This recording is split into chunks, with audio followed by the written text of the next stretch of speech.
All right, thank you very much. Hello, everybody. It's your good friend Pozzible here. And today we're taking a special look back at the way movies were like. Actually, the movies weren't really like this back then. Even back then, this would be considered pretty hardcore, even though I have to admit that's kind of an overkill statement for this kind of movie. But we do have a forgotten classic movie that we want to look back on. Look down on, sorry, bad word choice. And remember the way things used to be. You know, horror always had its certain genres. You know, in the beginning it was the monsters. People loved watching the transformations and seeing these evil beasts, and it was very easy to understand. People have, justified those movies with all sorts of philosophical ideas. Let's just call a stone, people. They were seeing something they could never really see, they haven't seen before. Could never really see. So watching a person transform into a beast or seeing some beast walk around, even though it was ridiculous, it worked back then. We had all sorts of things. We had the Giallo, which is the Italian horror, which is based off of castles or living in the villa and the slaughter. Slasher movies, of course, are extremely popular, especially back in the 80s, with Michael Myers, Jason Voorhees, Freddy Krueger, stuff like this.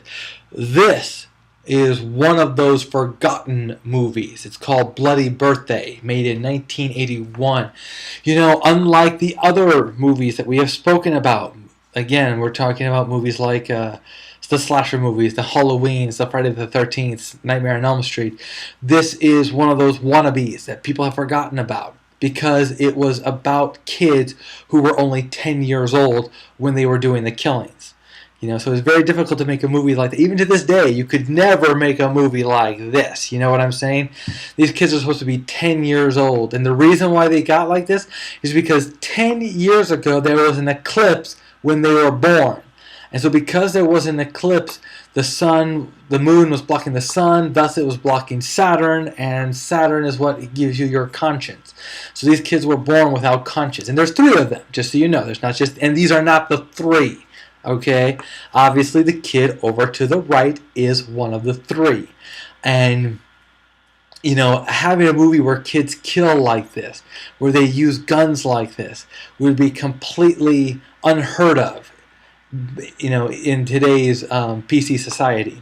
So a different kind of movie, no doubt.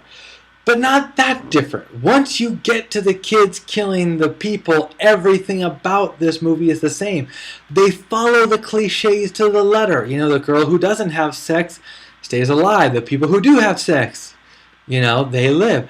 They also have this notion that the sister, one of the little baby sisters, obviously she's one of the bad kids as well, she actually allows kids to look through a peephole and watch her sister get undressed for a quarter. Now, for the record, in 1981, and that was my childhood too. I wasn't 10 years old yet, so obviously I couldn't see this movie when I was, 10 years old, or back in 1981. But back in those days, for a kid to get a quarter, that meant something. All right, a lot of what we wanted, like candy and stuff, was just a few cents anyway. Video games were just becoming popular, and those were just a quarter. It's not like today when, what something a kid wants will cost $50 or $60 for a video game and whatnot and what have you. So charging 25 cents to view your sister getting undressed, pretty typical, And I loved her quote-unquote business sense. It was a very funny moment.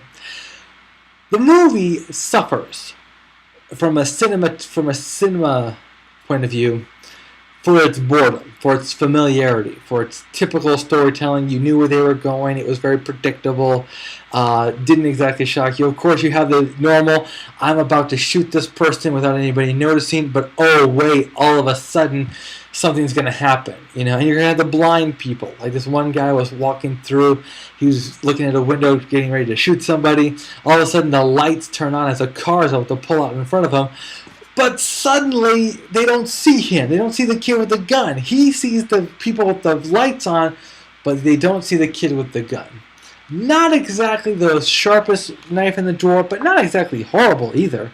The scares aren't there because it was just, just the idea of kids killing people should be scary enough and being tricky. They had this tricky moment that I really enjoyed, but they played it for too long. I saw it coming a mile away.